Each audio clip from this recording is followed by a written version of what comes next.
¿Qué tal? Bienvenidos nuevamente a Mirador Universitario, la barra de televisión educativa de la Coordinación de Universidad Abierta y Educación a Distancia. Nuevamente tenemos el programa de la Facultad de Ciencias en esta serie que se llama Temas de Epidemiología, sobre lo que hemos venido charlando en las últimas semanas. Tenemos hoy el tema de los recursos de la ciencia ante un brote epidémico como el de la influenza. Entonces los recibimos como siempre el doctor Ramón Peralta y Fabi y su servidora Patricia Magaña. ¿Qué tal, Ramón? Hola, ¿cómo estás, Patricia?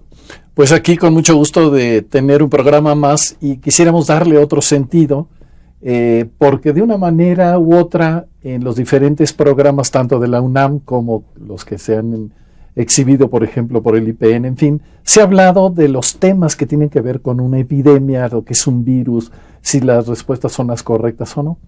En esta oportunidad tenemos a muy distinguidos invitados para hablar más bien desde la ciencia, desde el quehacer de los científicos en México en particular y las necesidades de una sociedad frente a problemas como el de una epidemia. Entonces tenemos en esta oportunidad a la doctora Ani Pardo Semo, quien es profesora de tiempo completo de la facultad y la coordinadora de estudios de posgrado de la UNAM. Su vida académica ha versado en diferentes problemas que tienen que ver con la biología, la patología, diferentes agentes patógenos en diferentes contextos, y en una de esas aparecerá su, por supuesto, dominio del tema general de la bioquímica, pero en particular de biología también molecular. Nuestro otro invitado es el doctor Francisco José Trigo Tavera, quien es actualmente el director de la Facultad de Medicina Veterinaria y Zootecnia. Creo que es el título más grande de una facultad.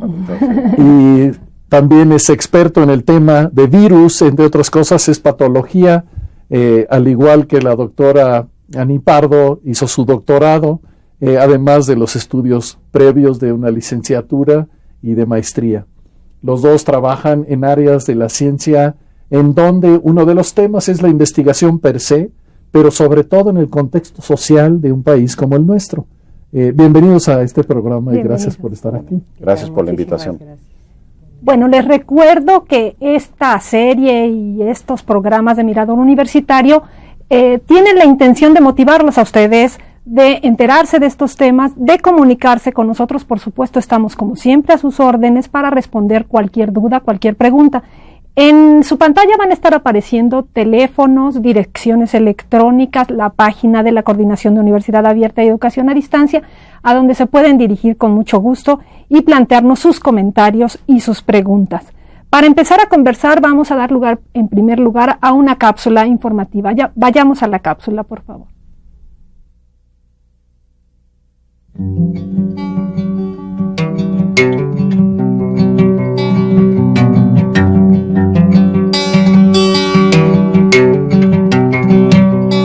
Las lecciones del reciente brote epidémico por influenza fueron muchas. Una de ellas es la necesaria reflexión sobre el desarrollo científico y tecnológico de México. El Programa Especial de Ciencia, Tecnología e Innovación presentado por el Consejo Nacional de Ciencia y Tecnología establece la necesidad de unir esfuerzos entre todos los actores involucrados en el sistema: empresas, instituciones de educación superior y centros de investigación públicos y privados, las entidades federativas y los municipios en México, para que el tema esté presente en todos los ámbitos de manera transversal y lograr una mayor apropiación social del conocimiento y, por tanto, una verdadera cultura científica y tecnológica. En el 2009, el presupuesto federal para ciencia y tecnología equivale al 0.36% del Producto Interno Bruto, muy lejos del 1% recomendado en el mundo. De acuerdo a la doctora Rosaura Ruiz, presidenta de la Academia Mexicana de Ciencias, la epidemia de influenza en México tuvo consecuencias económicas que se calculan de manera conservadora en cerca de 62,000 millones de pesos. Dicho monto equivale a 5 veces el presupuesto del CONACYT para este año. La comunidad científica estableció en mayo pasado su interés por contribuir al esclarecimiento de formas de control de la epidemia de influenza, así como su convicción de solicitar apoyo para el desarrollo de la investigación en México en todas sus modalidades. ¿Tiene los recursos que se necesitan? Ojalá sean escuchadas las voces de los científicos que piden que se revise la situación de esta parte de la cultura nacional.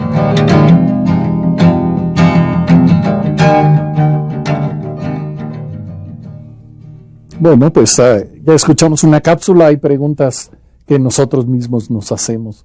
Y a mí me gustaría empezar esta conversación preguntándole a Ani, ¿qué esfuerzos se hicieron desde la parte científica, y yo lo diría por lo pronto en el contexto amplio de nuestro país, en relación con esta epidemia reciente que pues a todos los mexicanos nos puso en alerta? Sí, yo empezaría hablando de, en relación a la epidemia, qué aspectos desde el punto de vista científico en general deben abordarse y qué cosas hemos hecho nosotros como país. Por un lado está el aspecto del estudio del virus, o sea, los estudios relacionados con el virus mismo, tanto de las características, de su secuenciación, etcétera. Entonces, una parte importante del estudio científico tiene que ver con esta rama. La otra parte sería el aspecto relacionado con la elaboración de las vacunas. Es otro aspecto dentro del problema de la epidemia que debe abordar la ciencia y enfrentarlo. Por otro lado, existen muchos otros aspectos, como sería pues el modelaje matemático de la epidemia, cómo se espera que progrese, cómo avanzó, en fin. Entonces, estudios científicos desde abordando este tipo de problema. Y por otro lado, estudios a futuro en cuanto a por qué los hospederos, es decir, los individuos, los humanos que recibieron el huésped, cómo se comportaron ante la infección. Entonces, como ven, hay una amplia gama de aspectos en donde la ciencia tiene que enfrentar lo que es la epidemia. Ahora, ¿qué nuestro país? Pues nuestro país, como desde mi punto de vista al menos, desde el punto de vista de estructura general, no tiene las capacidades de responder bien. ¿A qué me refiero? Por ejemplo, el INDRE, cuando se enfrenta, tú me vas a ayudar con las siglas, es el Instituto Nacional de Referencia Epidemiológica, para el diagnóstico. Sí, para el diagnóstico, es quien recibe inicialmente y lanza la alarma de que se está enfrentando a un nuevo agente patógeno, como era en este caso. Pues el tipo de la infraestructura que tiene, vimos que no tuvo la capacidad suficiente para responder en un inicio. ¿Por qué? Porque no tenía ni el suficiente número de equipos, como lo vinimos a constatar después, ni los sitios que dependen de él y que debe haber en todas las partes de la República, ni tiene el laboratorio de más alta vigilancia epidemiológica, que no me acuerdo qué número es el 3 o no sé cómo se les llama, pero que son los que deben enfrentarse a agentes patógenos de alta peligrosidad, etc.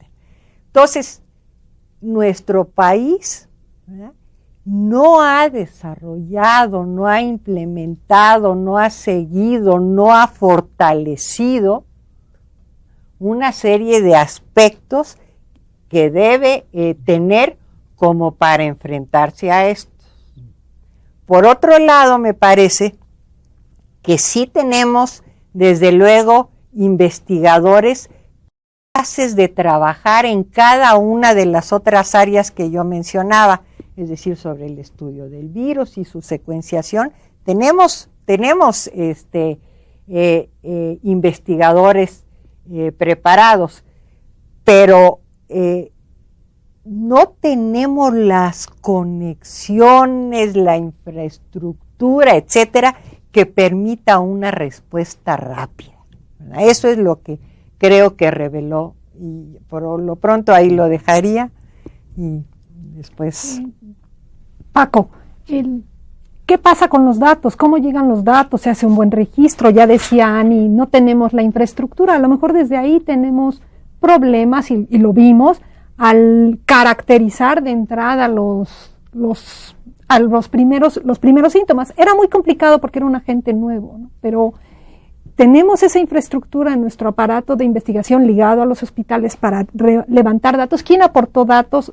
¿Intervino rápidamente, digamos, la parte de investigación o fue solamente la parte directamente médica? ¿Qué pasó al principio, ¿no? Sí, bueno, lo que denotó fue una desarticulación entre todo el sistema y quiero comentar, la Facultad de Medicina Veterinaria y Zootecnia de la UNAM hacemos diagnóstico de virus de influenza de origen aviar desde hace varios años.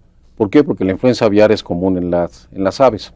El serotipo H5N2, que es el que tenemos en este país, de baja patogenicidad, es decir, no es un virus agresivo, sino estacional. En el área de cerdos también diagnosticamos rutinariamente el virus de influenza de los cerdos.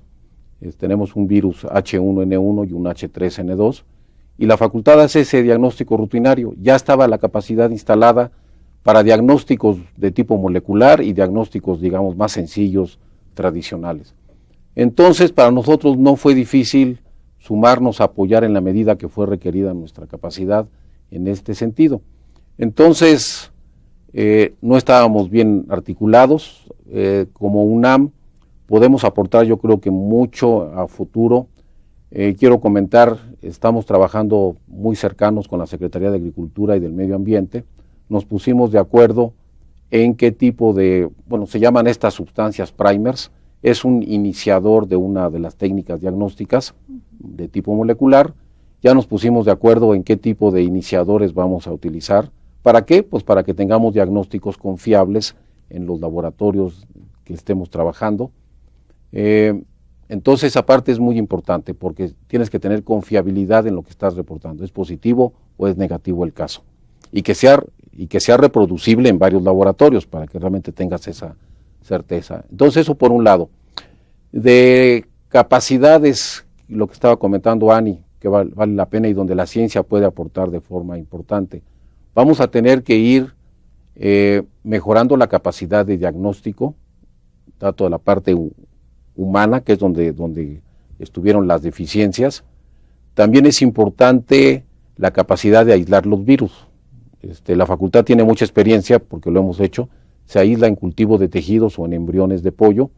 ¿Por qué? Porque requieres el virus para poder hacer la secuenciación a la que Ani se estaba refiriendo. Perdón que interrumpa. Aquí cuando se habla de la secuenciación de un virus, ¿podrías decirnos algo? Sí, cómo no. Los virus, en este caso, bueno, si recuerdan, los virus se clasifican en dos tipos, o tienen un ácido nucleico de un tipo, conocido como ADN, o tienen el otro tipo llamado ARN. El virus de influenza tiene ARN. En esa cadena del genoma, de este ácido nucleico, está toda su información para replicarse. Parte de la duda, este virus, ¿por qué el epidémico? ¿Qué tan diferente es del tradicional, del estacional? ¿Todos los virus que circularon ahorita eran exactamente el mismo o no? ¿O estamos hablando de diferentes virus? ¿Cómo contestas esta respuesta a lo que nos preguntas? Haciendo, a través de un aparato, toda la secuencia de cómo están las bases de ese genoma. Y entonces sí puedes comparar si estamos hablando del mismo virus o de virus diferentes. Esa capacidad está muy bien instalada en la UNAM. El Instituto de Biotecnología en Cuernavaca está por echar a andar un secuenciador, digamos, de última generación con un poder de secuenciación rapidísimo. El mismo día tienes la secuencia completa y eso va a ser muy útil a nivel nacional para estar comparando y ver si son virus diferentes y sobre todo hacer estudios prospectivos, qué puede pasar con futuras cepas en cuanto las detectes. Entonces, en ese sentido de armonizar todo el trabajo entre el gobierno federal y la UNAM se puede sumar con todas estas capacidades o para amplificar capacidad de diagnóstico en un momento de emergencia, creo que es una aportación muy valiosa. Otro aspecto que hay que ir considerando es los antivirales. Los virus van generando resistencia a estos antivirales. ¿Qué pasa? ¿Estaríamos preparados para un futuro brote y tener suficiente agente antiviral en este país? ¿Qué tal que sale una cepa resistente? tenemos que ir probando y tener estos estudios para estar valorando estas cepas, qué tan susceptibles son a este tipo de agentes. Y no se diga tener capacidad propia de producir también antivirales. No puedes estar dependiendo a ver si otro país te quiere vender su excedente en un momento dado. El otro país primero va a ver su necesidad nacional y si tiene laboratorio ahí, va a comprar toda la producción. Entonces también es otra área donde la ciencia que se genera en la UNAM puede aportar en este sentido. Sí, por lo que dicen, pareciera que este país tiene en realidad los elementos necesarios para enfrentar un problema de esta naturaleza. Con lo que no se contaba era con la coherencia, la comunicación entre ellos, la coordinación desde alguna entidad que permitiera convocarlos y pedirles que cada uno aportara lo que puede hacer. Y hay, por ejemplo, pues estas novelas famosas o películas donde existe este centro en el país X y uno sabe que está el centro en Atlanta, en donde tienen laboratorios que tienen todo lo necesario. Y además, pues tienen gente en todos lados que para una emergencia los traen, los ponen a trabajar y pueden resolver un problema de este estilo. México, entiendo, no tiene esto. Pregunta, ¿debiera tenerlo? ¿Cómo podría darse? ¿Qué tendríamos que hacer los científicos para ello?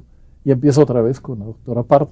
Sí, yo quisiera irme un poco atrás a la pregunta que me haces cuando decías, tenemos los elementos necesarios, pero no suficientes, es lo que yo sí quisiera señalar. Es cierto que en la universidad y algunos otros sitios, podemos hablar de Sinvestav, seguramente algunos sitios de los institutos nacionales de salud, tienen investigadores muy bien preparados y capacitados para enfrentar gran parte de la problemática.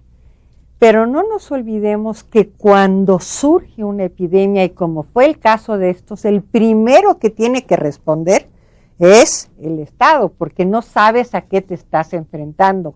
Entonces, este primer nivel, ¿sí?, es un nivel que no está suficientemente bien desarrollado, ¿sí? Y esto se liga con la pregunta que hacías. Ahora, aspirar a tener un sitio como el CDC de Atlanta, pues me parece que es,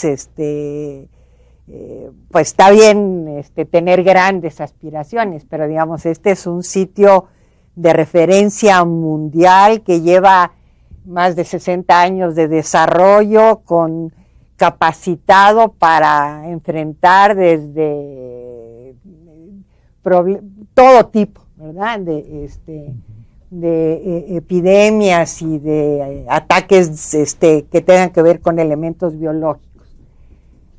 No aspiraríamos a tener algo así como el CDC, pero sí a nivel de las capacidades de este país a tener que nuestro centro de referencia realmente tenga todos los elementos que se requieren para enfrentar, que tenga el personal, que tenga que haya muchos de estos sitios en distintas partes de la República. Entonces, lo que el Estado tiene que invertir, ¿sí?, y tiene que enfrentar con responsabilidad lo que nos mostró esta epidemia, que realmente mostró cómo en determinado momento no estábamos preparados, o no tenemos la suficiente infraestructura, y le mostró al mundo, digamos, para otros sitios que tienen condiciones como las nuestras, o eso, ¿qué es lo que deben tener? Es decir, ahora tiene que estar la discusión en todos los sitios, cómo van a enfrentar la próxima, el repunte o rebote de esta pandemia que se supone o se predice que sucederá, y probablemente en condiciones más agresivas. Es decir, es una de las posibilidades y ya se debe estar trabajando. Yo asistí a una reunión donde decían, fíjense, aquí nosotros ni siquiera podemos pedir los aparatos de PCR que se requieren para el diagnóstico para que nos los traigan rápidamente. Nosotros sabemos el problema que es importar un equipo en México. ¿Verdad? Es decir, tenemos el desarrollo de la ciencia tiene tantos frenos, tanto que su capacidad de respuesta rápida es muy limitada. Entonces, a tu pregunta iría después, probablemente no como el CDC, pero sí algo mejor que el INDRE y en varios lugares de la República. Y desde los lugares donde se hace investigación científica en este país, ¿qué tanto, creo que ahora lo mostró el brote epidémico, que a lo mejor a veces disociamos la idea de que la investigación científica en las universidades o los centros está desligada de lo que se puede hacer en los hospitales, por ejemplo, ¿no? Y que no es que esté desligado, es que al público de pronto a lo mejor le parecía que por qué los científicos intervenían o cómo es que se hablaba de evolución del virus. Y esta parte de la comunicación entre ambas entidades, digamos, la parte médica y la parte de investigación en centros, ¿qué tanto se mostró que hay que desarrollarla más en un país como México? Aunque sabemos que hay proyectos, tú participas en uno muy importante, Ani, en enfermedades respiratorias, pero ¿qué tanto se mostró que hay que ligar más estas partes, intervenir, hacer proyectos, y todo eso requiere apoyo, dinero, recursos humanos, etcétera, y va a haber que verlo en el futuro? Paco, sí, estoy de acuerdo contigo. Ahondando en lo que decía Ani, se requieren más laboratorios, más infraestructura. No puede ser que el INDRE responda a nivel nacional todo lo que hace falta. Se vio claramente, fue saturado. Esto debía estar por lo menos regionalizado en el país, tener ya laboratorios de esa misma capacidad con los reactivos y con toda la tecnología. Y lo más importante, luego hacemos construcciones costosas, llegan los equipos y no hubo dinero para las plazas para contratar a la gente que va a trabajar ahí. Entonces te queda un elefante blanco, equipos que nunca fueron desempacados, porque no se aprobó por lo oneroso la creación de 5 nuevas plazas para equipar con buena calidad humana ese recurso. Entonces tiene que ser el paquete realmente integral. Yo creo que, comentando también otros aspectos, sí creo que nos sirvió este brote de influenza para dos cosas. Primero, educación para la salud, para la población. Creo que nos hizo reflexionar mucho en qué medidas podemos hacer. Independientemente que tengas un brote de influenza estacional, creo que en los siguientes meses de frío de este año, creo que vamos a estar más concientizados, aunque sea un brote normal, cómo minimizo los riesgos de infectar a mis seres cercanos en mi hogar. Y la otra, si sacamos una buena conciencia de todo esto, es la necesidad de trabajar más cercanos la ciencia con el gobierno federal y también dentro de las universidades. Creo que, por lo menos dentro de la UNAM, lo que he visto, el acercamiento de Facultad de Medicina con la de Veterinaria, con el Instituto de Investigaciones Biomédicas, el de Biotecnología, ha dejado eso muy bueno, de una interacción desinteresada desde el punto de vista de lucimientos personales y de estar mejor preparados para futuro. Como lo citaba yo, estos ejemplos de armonizar nuestros diagnósticos de forma muy importante para ser confiables, el utilizar la capacidad instalada en las diversas áreas. La UNAM tiene únicamente un laboratorio de bioseguridad nivel 3 en el Instituto de Investigaciones Biomédicas. Estamos contando con el apoyo de nuestro rector para hacer otro en la Facultad de Medicina Veterinaria. Bueno, pero esto resuelve aquí. Necesitamos tener esta red de laboratorios de esa capacidad y de esa bioseguridad, por lo menos regionalizados, a lo mejor no uno en cada entidad federativa, pero sí muy bien regionalizados para una capacidad de respuesta mucho más rápida, ¿no? Y no esperar que el Distrito Federal resuelva todas las necesidades en un caso de emergencia, porque nos vamos a ver saturados como ya ocurrió. Y yo quisiera añadir nada más una cosa. Sí hay interacción de los investigadores de la UNAM con los investigadores de los institutos de salud. De hecho, en los posgrados hay una interacción en donde las entidades participan conjuntamente, salud y nuestras instituciones. Pero no hay programas establecidos continuos y, entre otras cosas, por falta de recursos para proyectos grandes interinstitucionales. Bueno, les recordamos que estamos en Mirador Universitario, la barra educativa de la Coordinación de Universidad Abierta y Educación a Distancia, en esta serie de programas temas de epidemiología, con un programa de la Facultad de Ciencias. Les recuerdo que están apareciendo en su pantalla teléfonos, direcciones electrónicas, donde esperamos que se comuniquen con nosotros. Con gusto podemos responder a sus inquietudes, y como siempre la Facultad de Ciencias les ofrece regalarles la revista Ciencias, que es nuestra publicación de cultura científica. Encontrarán algo de su interés, estoy segura. Es una revista que tiene muchos años de producirse y que es una revista muy bella además. Entonces, por favor, llámenos, dejen sus datos y con gusto se las haremos llegar. Nos vamos a ir a una pausa muy breve para después seguir charlando con nuestros invitados sobre los recursos de la ciencia ante el brote epidémico de influenza. Gracias por estar con nosotros, los esperamos.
Que continúan con nosotros en Mirador Universitario. Les recuerdo que estamos a sus órdenes para oír sus comentarios, sus preguntas, y que vamos a seguir charlando sobre estos temas de ciencia en el futuro. Esta vez estamos platicando en esta serie temas de epidemiología sobre los recursos de la ciencia ante el brote epidémico de influenza que tuvimos apenas hace poco tiempo y que ya se declaró una pandemia a nivel mundial. Ani, comentando un poco lo que presentamos al principio en la cápsula, tenemos un serio problema, y ustedes lo decían, de recursos para la ciencia, tanto de recursos no solo para comprar equipo, para formar personal capacitado, para establecer proyectos más ligados de mejor comunicación. ¿Qué nos puedes decir sobre este asunto de los recursos para la investigación científica? Bueno, en la cápsula se mostraba que se dedica el 0.36 del Producto Interno Bruto a ciencia, y que en realidad ahora es el 0.36 porque el Producto Interno Bruto bajó, ¿sí? Porque en realidad era el 0.33 o por ahí andaba. Entonces, Esto depende de qué considera el gobierno como importante para el desarrollo de un país. Voy a dar un ejemplo, ¿sí? Y el ejemplo es que acaba de hacer Obama entrando al gobierno. En primer lugar, se dirigió a la Academia de Ciencias de Estados Unidos y anunció que iba a duplicar, aún en época de crisis, pero considerando que precisamente para poder enfrentar la crisis y nuevos aspectos del desarrollo de las sociedades, lo que se tiene que hacer es invertir en ciencia. Entonces anunció que iba a duplicar y ahora propuso al Senado dedicar el 3% del Producto Interno Bruto al desarrollo de la ciencia. Otro aspecto que quiero comentarles, recientemente fui a un congreso y vi a todos mis colegas del área muy preocupados porque tenían que regresar a terminar de escribir sus propuestas, porque los institutos nacionales de salud de Estados Unidos recibieron por parte de la Casa Blanca un presupuesto adicional de $10,000 millones para ejercerse en 2 años y pedían a los investigadores del área biomédica que se presentaran proyectos en una serie de áreas de enfrentar problemas del campo de las biológicas y médicas y de la salud. Entonces, esto es lo que lleva al desarrollo de una sociedad basada en el conocimiento y en la ciencia.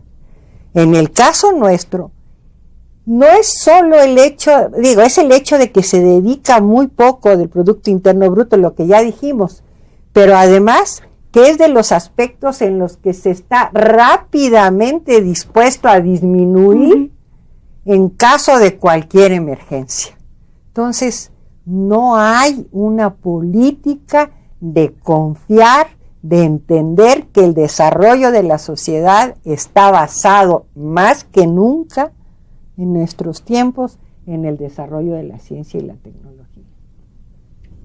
Sí, de hecho esto lleva pues, obviamente a la reflexión frente a esta, pues yo no sé cómo llamarle, si propuesta o reflexión o invención de que, miren, tenemos que recortar los gastos y vamos a empezar por educación. Ustedes digan cómo van a recortar. Cuando si este problema de salir de la injusticia, la inequidad, ya no se diga el subdesarrollo científico, no porque la gente preparada no sepa qué hacer, sino porque es poca y no cuenta con los instrumentos necesarios o adecuados. Pero cuando un Estado no reconoce que es la inversión al mediano y largo plazo, es que esto parece no tener futuro. A mí me gustaría que Francisco nos dijera algo respecto desde una facultad que hace investigación, que tiene miembros en el Sistema Nacional de Investigación, como muchas otras facultades, en particular la suya y la nuestra, la de Ciencias, en donde la investigación es una parte esencial de nuestro quehacer cotidiano. ¿Qué nos toca hacer frente, por un lado, una aparente política de Estado que es en contra de la educación, y ya no se diga ciencia y tecnología? Sí, toda la razón. Y bueno, con una reflexión similar a la de Ani, nos comparaba la política de los Estados Unidos, el país más poderoso del mundo. Pero veamos a nuestros hermanos latinoamericanos, Brasil, Argentina, Chile, invirtiendo más de su Producto Interno Bruto en ciencia y tecnología. Digamos, alguien más similar a nosotros con quien compararnos y quienes han entendido que es el único camino. No puedes estar apostando tu futuro como país, en caso de México, que el petróleo nos va a seguir subsanando todas las deficiencias estructurales, o que vamos a seguir siendo un país de maquiladores eternamente, cuando hay toda una capacidad de generar tu propia ciencia y tecnología como una fuente de riqueza a futuro. Algo importante. La otra, la planta académica y de investigadores de este país se está haciendo vieja. No es un ataque personal. No es nada personal a los aquí presentes, pero no está creciendo el número de plazas para gente de investigación. Ya hacíamos el comentario ¿Qué pasa con quién va a ocupar estos nuevos laboratorios de diagnóstico, de vigilancia epidemiológica que tanto hacen falta? Entonces, por un lado, estamos produciendo los posgrados de excelencia como los de la UNAM, una rica variedad de gente con maestría y doctorado que luego no encuentran empleo. ¿Por qué? Porque no crece la inversión en ciencia y tecnología. Luego vamos a construir instalaciones donde no hay gente. ¿Y dónde está la repoblación, la reposición de gente para futuro, quienes se van a quedar asumiendo las posiciones de liderazgo en este país en ciencia y tecnología? Entonces es importante que el Estado valore, no es un lujo invertir en ciencia y tecnología, es una necesidad de supervivencia, y si hubiera más visión a futuro, que es donde tienes que apostarle precisamente para asegurar esta viabilidad como país y para vender ciencia y tecnología también a otras sociedades, a otros estados. Entonces es algo muy importante. Como comentas, Ramón, no puede ser que lo primero pues recorten ciencia y tecnología y educación, pues al cabo que eso no repercute, ¿no? Es una especie de lujo. Sí, sí, cortemos ese lujo y listo, ¿no? Entonces tiene que cambiar esa visión de nuestros gobernantes a futuro. ¿Quién tiene que hacer que esa visión cambie? Un poco, de repente nos preguntamos, bueno, tenemos que ser los involucrados en ciencia los que levantemos la voz, ¿qué capacidad tenemos?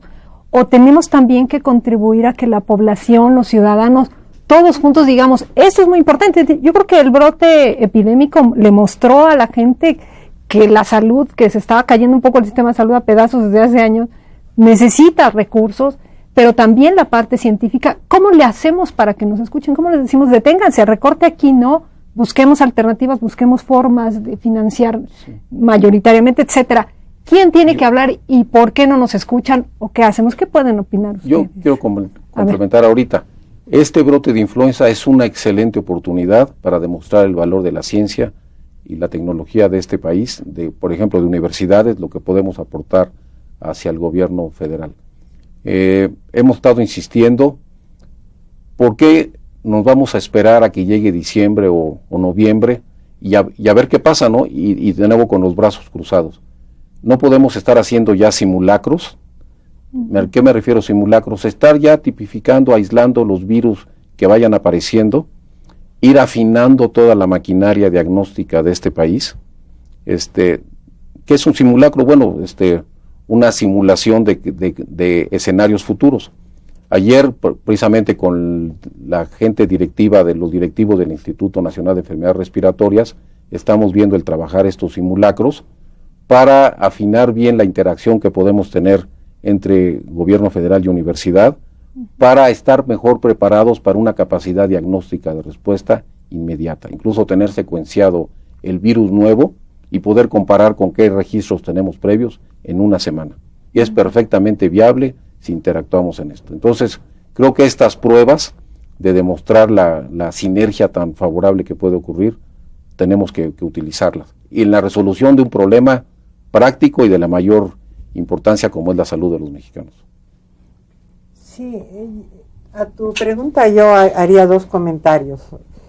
Uno es, desde luego, tiene que formar parte de la conciencia de los gobernantes. O sea, no es posible que cada vez que se requiera algo tengamos que hacer una marcha para decir, por favor, apoyen para la ciencia. O sea, entonces, pero por otro lado hay un aspecto que es importante. No hay una comunicación entre el sector científico y la sociedad. Es decir, la ciencia nuestra ciencia, la ciencia que nosotros hacemos, tiene poco impacto en nuestra sociedad. El otro día yo oía un comentario que decían, es más fácil que la gente crea un rumor a que crea una idea o un hallazgo científico determinado. Entonces ahí sí hay una cierta responsabilidad en nuestra también. De alguna manera no hemos logrado tener un impacto de las cosas que nosotros hacemos sobre la sociedad. Entonces tienen que participar además medios de comunicación, etcétera, etcétera, pero es un aspecto en el que también debemos centrarnos. Sí, yo ahí agregaría y les pediría comentarios adicionales sobre esta visión que a veces pareciéramos proyectar desde la ciencia. Nos dedicamos a quejarnos. No se da dinero, nos faltan recursos, y luego la gente que no tiene la información dice, pero pues miren nada más el presupuesto de la UNAM, o el del CINVESTAB, del Politécnico Nacional, o la UAM, las instituciones de educación superior que hacen la mayor parte de la investigación que se hace en el país.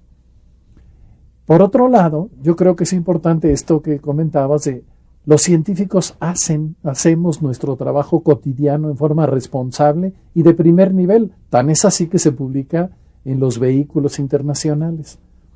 Pero nos falta hacer esta conexión en donde además de estar y no parecer como que siempre, no importa cuánto nos den, nos hace falta más, el hacer consciente ciertamente al Estado, al aparato, pero a la sociedad misma, que la sociedad a través de las diferentes representaciones que tiene, como en los órganos legislativos, ya del judicial ni hablo, pero decir, oigan, ustedes tienen que recoger la necesidad social que tenemos de que la ciencia nos dé el soporte para superar los problemas que vienen.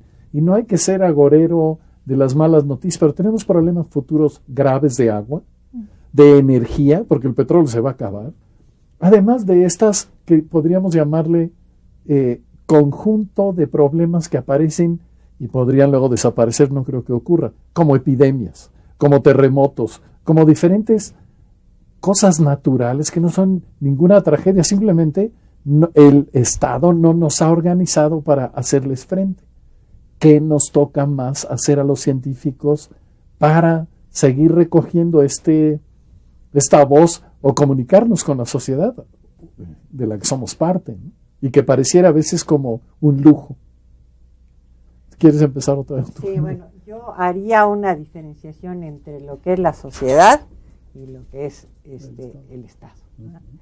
Al Estado no tenemos por qué decirle lo importante que es la ciencia. Digo, espero que pues que lean los periódicos, ¿no?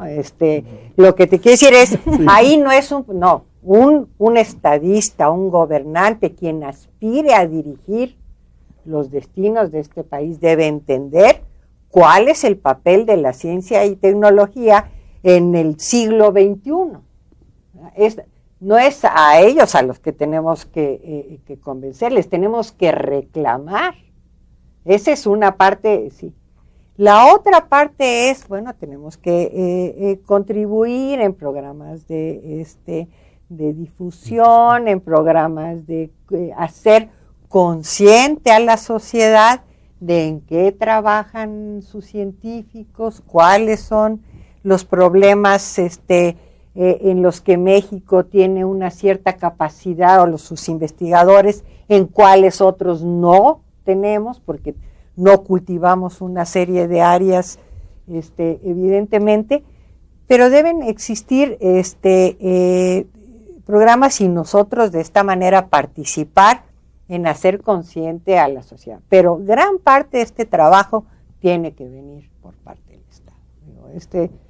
Yo no quisiera quitar la responsabilidad y pensar que todo me toca a mí, ¿no? O sea, o a ti, o a ti, o a ti, ¿no? No, y también tiene que ver con un sistema educativo que no promueve esta visión de la importancia de la ciencia. Entonces, bueno, por eso, no quiero decir que todos, pero muchos niños crecen pensando que es más fácil creer un rumor que creer un hecho explicado con bases en programas, etcétera, a través de un proceso como el científico. ¿No sigues comentar algo más? Sí, lo decía ahorita Ramón, de los grandes presupuestos que aparentemente reciben universidades como la UNAM, más de 20,000 millones de pesos.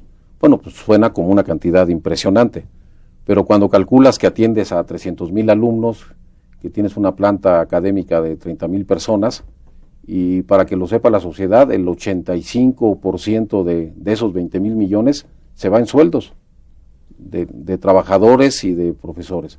Entonces, lo que te queda, que lucía impresionante, pues ya no es tanto. Entonces, con todos los 2.500 millones que genera la UNAM de ingresos extraordinarios de todos los servicios y bienes que comercializa, te quedas corto siempre. Entonces, creo que es importante ver que muchos de los presupuestos, y no se diga universidades estatales, donde todavía el porcentaje que se fue en sueldos es mucho más alto, lo que te queda como gasto operativo o de inversión o de equipamiento, pues se hizo realmente muy limitado. Ese es donde se requiere más recursos para poder crecer, fortalecerte en infraestructura, lo que decíamos en crecimiento de tu planta académica y de investigación, para ir afrontando los nuevos retos, ¿no? Sí, y bueno, hablábamos de la parte educativa y creo que la universidad, bueno, ahora estamos muy orgullosos de este premio, ¿verdad?, Príncipe de Asturias, pero hemos ido mostrando mucho en los hechos que somos una institución que puede dar respuesta a muchos de los problemas de investigación sociales, etcétera, con el estudio, con el análisis y demás, pero sobre todo con una parte fundamental y que me gustaría que también entraran por ahí, que es la formación de recursos. Digo, Ani es la coordinadora de posgrado de la UNAM, tú estás de director en una facultad, y lo platicábamos el programa anterior, sí hay opciones para que los estudiantes vengan, estudien estas carreras científicas, se proyecten, entren, hagan posgrado, contribuyan a llenar estos huecos en plazas y hagan esta misma labor de difusión de la ciencia. ¿Qué nos pueden comentar también al respecto? Bueno, pues en ese sentido yo podría decir que la universidad, la UNAM, pues es la institución que más amplias opciones presenta a los jóvenes para formarse como investigadores en las distintas áreas del conocimiento. Pues es la que tiene la mayor diversidad y el mayor número de estudiantes de posgrado. Y lo que hace es pone a disposición de los estudiantes toda la planta de profesores, de investigadores, que es numerosa en la universidad, para el desarrollo de distintos proyectos de investigación, usando recursos a los que aplican los propios tutores, etc. Entonces, la universidad realmente, una de las funciones a las que se dedica un gran esfuerzo y estamos conscientes de que esta es una parte importante de la responsabilidad social que tenemos, es la formación de los futuros investigadores, a lo cual la universidad responde con el mayor de los esfuerzos y posibilidades.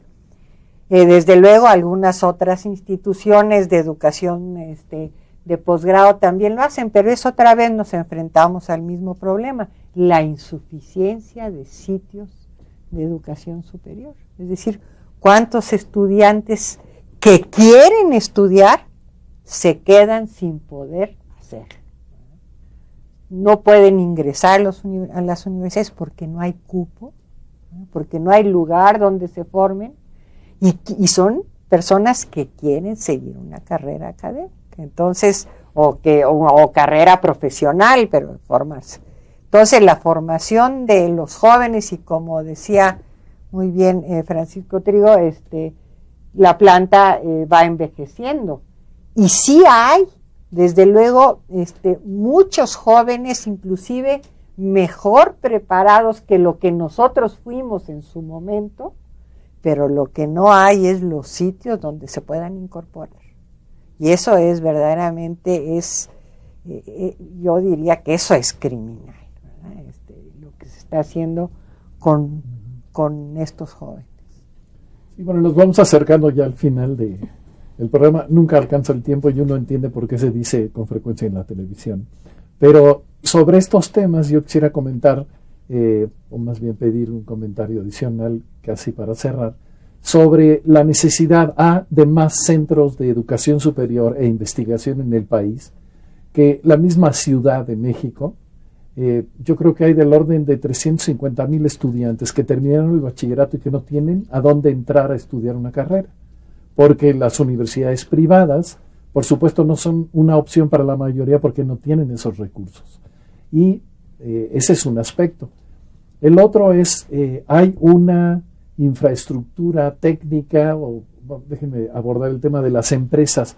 ¿Por qué las empresas en México no hacen investigación científica?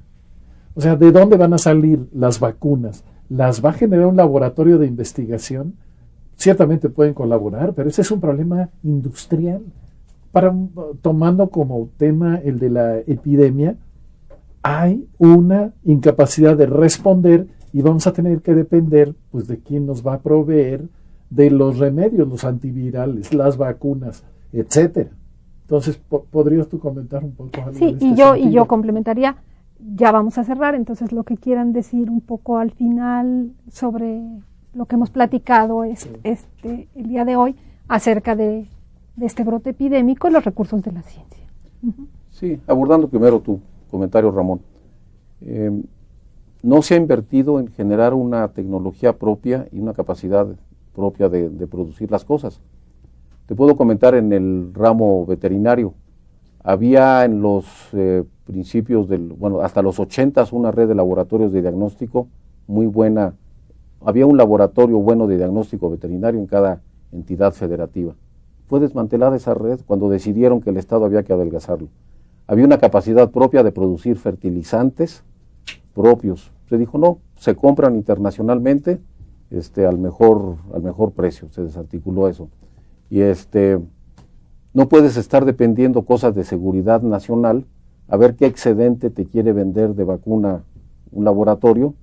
Repito, si llegara a haber una epidemia de un virus realmente agresivo, de un laboratorio norteamericano, ellos van a atender primero las necesidades de la sociedad norteamericana y te van a vender el excedente si les quedó. Con los productos antivirales, primero van a atender sus necesidades y te venderán lo que les sobre. Entonces no puedes estar dependiendo de una seguridad nacional de salud a ver qué consigues de sobras en el mercado internacional. Entonces ha habido un proceso continuo de desmantelamiento de mucha infraestructura que ya existía o desatención de lo que quedó. Ya citamos el caso del INDRE, y entonces nos damos cuenta de repente que ya no tenemos esa capacidad.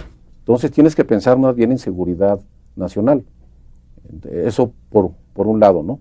Y yo creo que sí, volviendo a las enseñanzas de esta epidemia, que necesitamos una mejor articulación entre todos, fortalecer las capacidades que tenemos, eso digamos es operativo, pero también se requiere mucho más inversión para tener esa mayor solidez y fortaleza de responder a futuros problemas. Y esto pudiera ser un hilo conductor interesante de darle seguimiento, estar mejor preparados en estos brotes de fin de año, con una mejor capacidad de respuesta. Sería imperdonable que volviera a aparecer otro virus agresivo en 6 meses, en un año, año y medio, y volviéramos otra vez al punto inicial, porque no aprendimos nada de esta epidemia, ¿no? Gracias, Ani, brevemente, por favor. Sí, yo coincido completamente con lo que acaba de decir Francisco y añadiría en este problema de desmantelar instituciones el problema del Instituto Mexicano del Seguro Social, que tiene además una fuerte planta de investigadores que se ha ido desmantelando, se ha estado tratando de desmantelar la investigación. Entonces, no solo es poco, se ha logrado con esfuerzo, sino además estamos en un proceso de poder perder parte de lo que tenemos. Entonces, este es un llamado en el sentido de que nos enseñó este brote epidémico, además varias cosas. Quienes responden son las instituciones públicas, los hospitales y los sistemas de salud públicos, y esto es algo que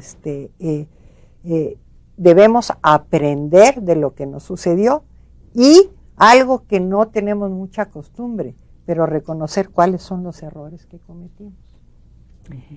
Bueno, pues desgraciadamente, como decía el doctor Peralta, el tiempo vuela. Muchísimas gracias. Agradecemos a la doctora Ani Pardo, coordinadora de estudios de posgrado de la UNAM, y al doctor Francisco Trigo, director de la Facultad de Medicina Veterinaria y Zootecnia. Hemos tenido mucho gusto en estar en esta serie temas de epidemiología con la Facultad de Ciencias y la Coordinación de Universidad Abierta y Educación a Distancia. Doctor Peralta, si quiere decir algo para despedirnos, por favor. Nada más, gracias. Ojalá que todos hayan aprendido algo. Yo, por supuesto, lo logré de escuchar aquí a nuestros queridos y muy amables invitados. Gracias por estar con nosotros. Muchas gracias y los esperamos en el próximo de la serie. Estamos a sus órdenes como siempre.